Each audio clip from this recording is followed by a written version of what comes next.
विधानसभा चुनावों में रोज नए नए धमाके हो रहे हैं, भयंकर स्पीड में चीजें हो रही हैं। आम आदमी पार्टी और भारतीय जनता पार्टी में तो रोज आरोप प्रत्यारोप देखने को मिल रहे हैं, बयानबाजी हो रही है। आरोप लग रहे हैं वोटर लिस्ट के मुद्दे पर केजरीवाल एग्रेसिव हैं, तो अब भारतीय जनता पार्टी ने पूर्वांचलियों पर केजरीवाल के बयान को मुद्दा बना दिया है। आज बीजेपी ने इसी मुद्दे पर जोरदार प्रोटेस्ट भी किया। आम आदमी पार्टी ने आज एक और खुलासा कर दिया और बीजेपी पर आरोप लगा दिया कि वो मतदाताओं के बीच में पैसे बांट रहे हैं। इस सब के बीच बीजेपी ने दिल्ली चुनाव के लिए बड़ा प्लान तैयार किया है। मोदी, शाह, योगी की तिकड़ी दिल्ली चुनाव में विरोधियों की टेंशन बढ़ाने के लिए तैयार है। दिल्ली विधानसभा चुनाव की सारी खबरें और अपडेट आपको इस रिपोर्ट में दिखाता हूं।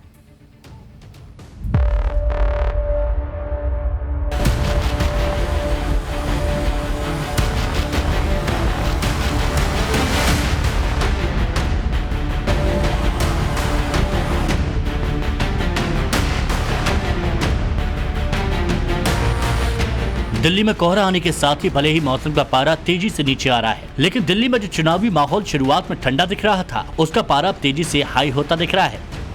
जो अरविंद केजरीवाल अब तक ये मानकर चल रहे थे कि उनके लिए जीत का रास्ता बिल्कुल खाली है, उनके सामने अब बीजेपी की चुनौती बढ़ती जा रही है। पहले प्रधानमंत्री मोदी ने दिल्ली के चुनाव में धमाकेदार एंट्री करके अरविंद केजरीवाल को तनाव दिया। पीएम मोदी ने चुनाव में उतरते ही बता दिया कि वही बीजेपी का चेहरा है, उनकी गारंटी ही बीजेपी का एजेंडा है। अब अरविंद केजरीवाल की टेंशन डबल होने वाली है, क्योंकि पीएम मोदी के बाद गृह मंत्री अमित शाह और यूपी के मुख्यमंत्री योगी आदित्यनाथ की भी दिल्ली चुनाव में एंट्री हो गई है। अमित शाह 11 जनवरी यानी कल से दिल्ली में झुग्गियों के प्रधानों से मुलाकात और बातचीत करेंगे। दिल्ली की करीब 3000 झुग्गी झोपड़ियों को प्रधानों के साथ अमित शाह सीधा संवाद करेंगे। ये कार्यक्रम दिल्ली के जवाहरलाल नेहरू स्टेडियम में होगा। उधर योगी आदित्यनाथ ने साफ कर दिया है कि वो चुनाव प्रचार के लिए दिल्ली जरूर जाएंगे, और अगर दिल्ली में भी पीएम मोदी के एक हैं तो सेफ हैं और योगी आदित्यनाथ के बटेंगे तो कटेंगे नारों का जादू चल गया, तो निश्चित तौर पर अरविंद केजरीवाल के लिए जीत की राह आसान नहीं रह पाएगी, क्योंकि अब तक अरविंद केजरीवाल दिल्ली के चुनाव में अपनी पिच पर खेल रहे थे। लगातार मुफ्त योजनाओं का ऐलान करने में जुटे हैं। महिलाओं, बुजुर्गों, पुजारियों और ऑटो वालों के लिए योजनाओं का ऐलान कर चुके हैं, और आज उन्होंने दिल्ली में लॉ एंड ऑर्डर का मुद्दा उठाते हुए RWA के लिए भी बड़ी घोषणा कर दी। केजरीवाल ने वादा किया कि अगर दिल्ली में फिर आम आदमी पार्टी की सरकार बनेगी तो दिल्ली की हर RWA को सिक्योरिटी गार्ड रखने के लिए पैसे दिए जाएंगे।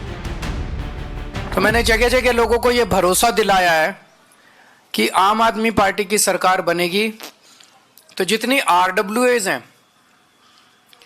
उनको अपने अपने इलाके में सिक्योरिटी गार्ड अपॉइंट करने के लिए दिल्ली सरकार की तरफ से उचित राशि दी जाएगी। इसके कुछ मापदंड बना लेंगे कि किस RWA को कितने सिक्योरिटी गार्ड का पैसा देना है, कितना पैसा देना है, एरिया के हिसाब से होगा या नंबर ऑफ फैमिलीज के हिसाब से होगा, उसका एक मापदंड बना लेंगे। अरविंद केजरीवाल के चुनावी वादों पर बीजेपी सवाल उठा रही है, तो आम आदमी पार्टी बीजेपी के चुनावी वादों पर सवाल उठा रही है। पहले आम आदमी पार्टी ने नई दिल्ली सीट से अरविंद केजरीवाल के खिलाफ चुनाव लड़ रहे बीजेपी नेता परवेश वर्मा पर पैसा बांटने का आरोप लगाया, और आज आम आदमी पार्टी ने इस मामले में नया खुलासा करने का दावा किया और आरोप लगा दिया कि दरअसल बीजेपी की ओर से हर वोटर को बांटने के लिए 10-10 हजार रुपए दिए गए हैं। और हमें जो सूत्रों से जानकारी मिली वो और गंभीर है कि दरअसल गाली गलौज पार्टी के नेताओं ने 10-10 हजार रुपए बांटने के लिए अपने नेताओं को दिया था कि वोट खरीदो, 10-10 हजार रुपए बांटो। अब इनके नेताओं ने सोचा कि चुनाव तो हारना ही है,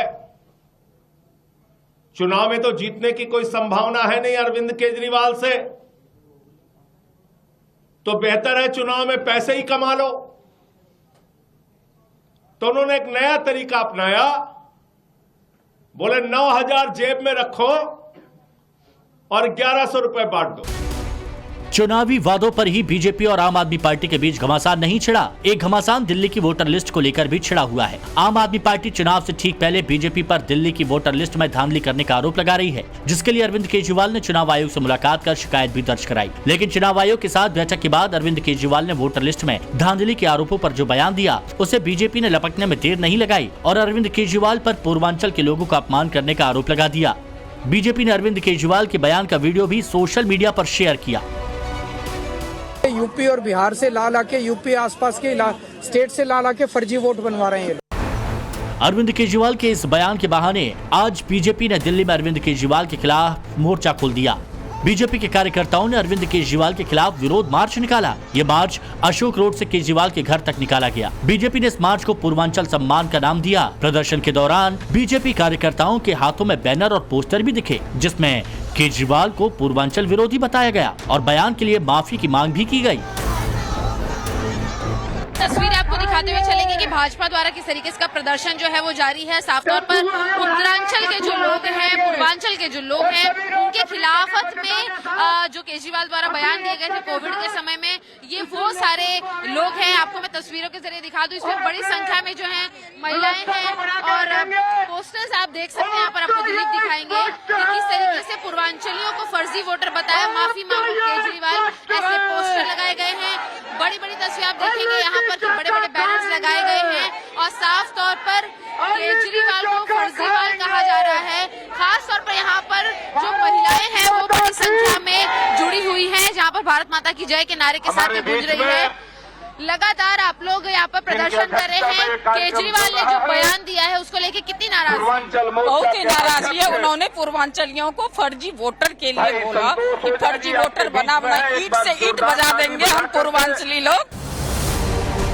हालांकि केजरीवाल के घर के बाहर प्रदर्शनकारियों को रोकने के लिए बैरिकेडिंग की गई थी, लेकिन प्रदर्शन कर रहे बीजेपी के कार्यकर्ता बैरिकेडिंग तोड़कर आगे बढ़ गए, जिसके बाद पुलिस ने वाटर कैनन का इस्तेमाल किया और इससे भी बात नहीं बनी तो बीजेपी के कई कार्यकर्ताओं को हिरासत में लिया। लेकिन बीजेपी ने अरविंद केजरीवाल के खिलाफ प्रदर्शन जारी रखने का ऐलान कर दिया। केजरीवाल महाफर्जी है, उसका वादा फर्जी है, उसका काम फर्जी है। हम पूर्वांचल वासी उनका अपमान अब नहीं सहेंगे।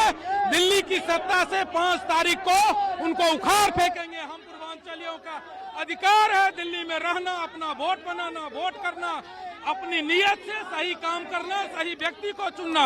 वो अपने हार के डर से बिलबिला गए हैं। जारी रहेगा पूर्वांचलियों के सम्मान के लिए और इस चुनाव में उसको पूर्वांचली ने ईंट का जवाब पत्थर से देके और इसको चुनाव में हरा के केजरीवाल के जो बीमारी उसको खत्म कर देंगे। हम लोग कसम खाए हैं। बीजेपी सांसद मनोज तिवारी को भी बीजेपी कार्यकर्ताओं के साथ हिरासत में लिया गया। हालांकि बाद में मंदिर मार्ग पुलिस स्टेशन से सबको रिहा कर दिया गया। मनोज तिवारी ने अरविंद केजरीवाल के बयान को हार की हताशा बताया। पता चला है कि ये गाली भी दिए हैं। अरविंद केजरीवाल ने हमारे पूर्वांचल के लिए दोगला शब्द का प्रयोग किया है। जी जी। तो अब इनको ये औकात बता के रहनी है। ये इन्होंने अति कर दिया। अब इनको किसी भी स्तर पे बख्शने की जरूरत नहीं है। 302 का मुकदमा होगा तो होगा, लेकिन इनको छोड़ना नहीं है। अरे भाई, हार से बौखला गया है ना।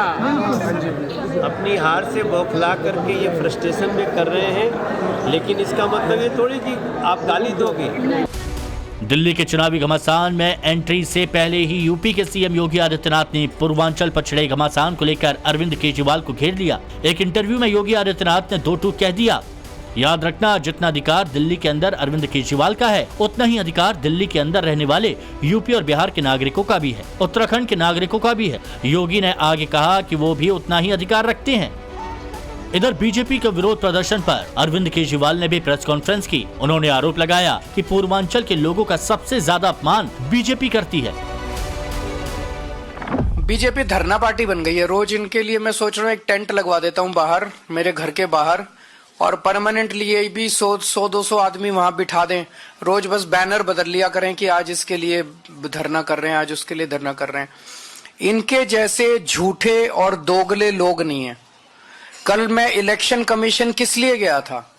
इलेक्शन कमीशन इसलिए गया था, इलेक्शन कमीशन से ये शिकायत करने कि रोहिंग्या का बहाना बना के पूरी दिल्ली के अंदर भारतीय जनता पार्टी पूर्वांचलियों के और दलितों के वोट कटवा रही है। दिल्ली चुनाव को लेकर जारी घमासान के बीच दिल्ली में बीजेपी की सबसे बड़ी उम्मीद पीएम मोदी, सीएम योगी और अमित शाह की तिकड़ी है, जिसके लिए अमित शाह भी एक्टिव हो चुके हैं। आज अमित शाह दिल्ली में बीजेपी के राष्ट्रीय अध्यक्ष जेपी नड्डा के घर पहुंचे, जहां बीजेपी कोर कमेटी की बैठक हुई। इस बैठक में दिल्ली चुनाव के लिए बीजेपी के बाकी बचे 41 कैंडिडेट्स के नाम पर मंथन हुआ। भले ही अमित शाह एक्शन मोड में आ चुके हैं, योगी आदित्यनाथ भी दिल्ली की चुनावी पिच पर बैटिंग शुरू कर चुके हैं, लेकिन ये तीनों नेता चुनाव में बीजेपी के लिए माहौल सेट कर सकते हैं, जीत का बेस बना सकते हैं।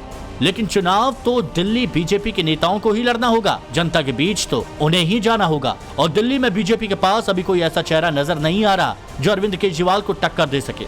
यही अरविंद केजरीवाल और आम आदमी पार्टी की सबसे बड़ी ताकत बनी हुई है। आज भी आम आदमी पार्टी ने दिल्ली का सीएम कौन पोस्टर जारी किया, जिसमें एक तरफ अरविंद केजरीवाल को नायक दिखाया गया, जबकि दूसरी तरफ प्रवेश वर्मा, रमेश बिदूड़ी, वीरेंद्र सचदेवा, विजेंद्र गुप्ता और मनोज तिवारी की तस्वीर लगाई गई। इस पोस्टर को जारी करने के साथ ही दिल्ली की सीएम आतिशी ने प्रेस कॉन्फ्रेंस भी की और कहा कि पूरी दिल्ली बीजेपी से पूछ रही है उसका सीएम का चेहरा कौन है। आज यही चर्चा का मुद्दा है कि आम आदमी पार्टी ने तो अपने सीएम चेहरे को घोषित कर दिया कि दिल्ली के लोगों को पता है कि आम आदमी पार्टी को वोट देने पे अरविंद केजरीवाल जी दिल्ली के मुख्यमंत्री बनेंगे। लेकिन अगर गाली गलौज पार्टी को वोट दिया तो आखिरकार उनका मुख्यमंत्री कौन बनेगा। इस सारे घमासान के बीच आज चुनाव आयोग ने दिल्ली चुनाव के लिए नोटिफिकेशन जारी कर दिया। इसके साथ ही आज से दिल्ली के चुनाव के लिए नॉमिनेशन का काम शुरू हो चुका है। 17 जनवरी नॉमिनेशन दाखिल करने की आखिरी तारीख है, यानी आने वाले दिनों में दिल्ली चुनाव के लिए नॉमिनेशन दाखिल होने का सिलसिला शुरू होने के साथ ही दिल्ली में चुनावी पारा और ज्यादा गर्माएगा।